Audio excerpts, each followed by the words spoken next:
Hello everyone, thanks for tuning in to KT Garage. In this video, I'm going to show you how to solve the Sync 3 entertainment system. If you have a Ford F-150 or 250 that has a Sync 3, this video is for you. So when I upgraded my iPhone to iPhone 17, I noticed that the connectivity is not all that good. It drops on me all the time.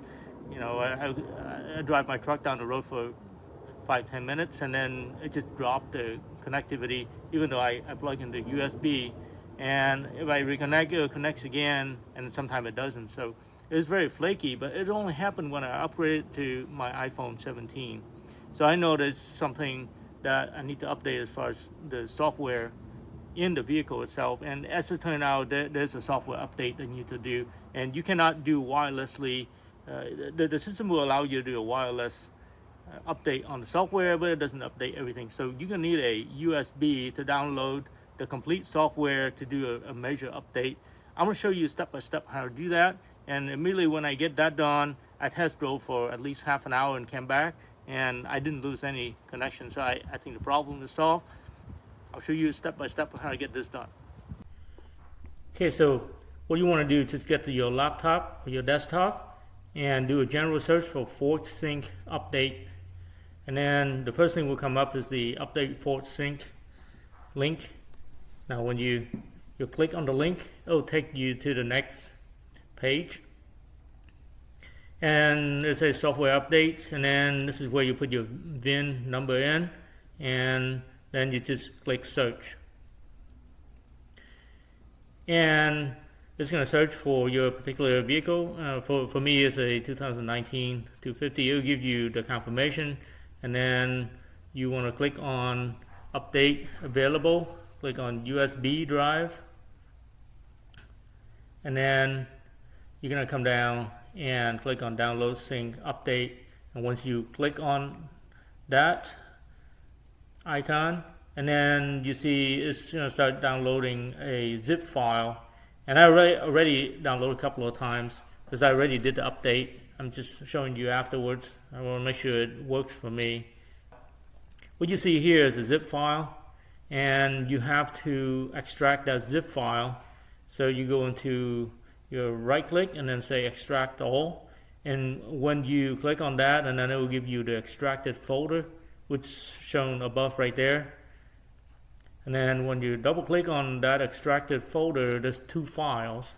Make sure those files are the same as what I show you, and then there's a folder as well. Don't click on that folder. You don't do anything what's inside that folder, and there's several files in there. Just leave it alone. And this is what you need to copy into your USB, the thumb drive, to be able to get on the truck. Okay, so first thing first, you need to start up the truck or your vehicle.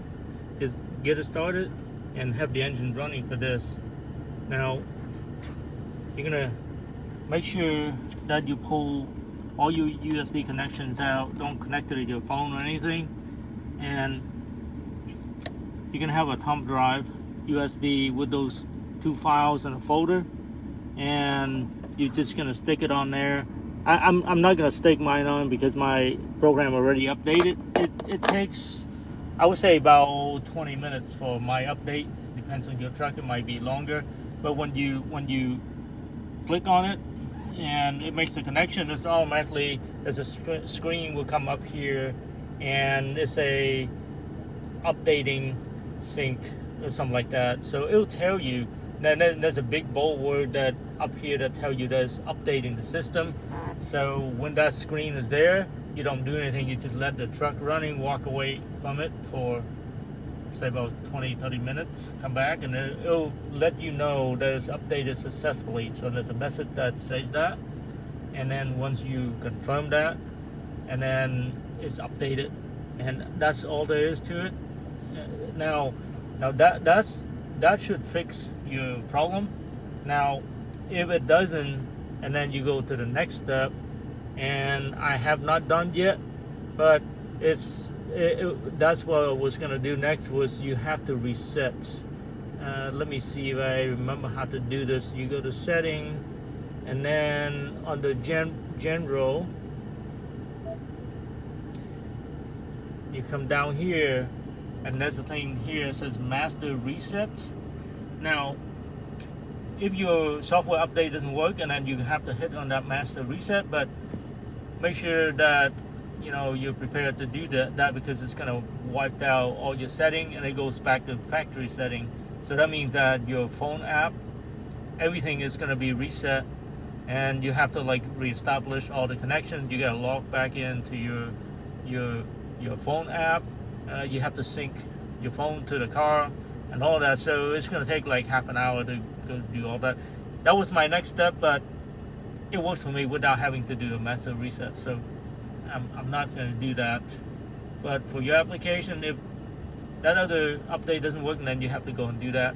Now, you probably have to go find some instruction on how to get that done. I don't know if there's videos out there that discuss it.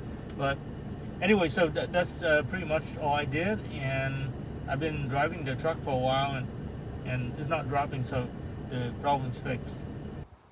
Well, the update wasn't too bad. I only spent about 45 minutes altogether, including the wait. So it definitely worth a try to get your connectivity improved. It's very annoying when you drive down the road and you have your navigations on, and all of a sudden it just shut off, and then you got to reestablish connections, and sometimes it doesn't even connect at all. So all that problem been resolved by just me doing the software update using a handheld USB. I hope you guys enjoyed the video. If you like the content, please like and subscribe. Thank you.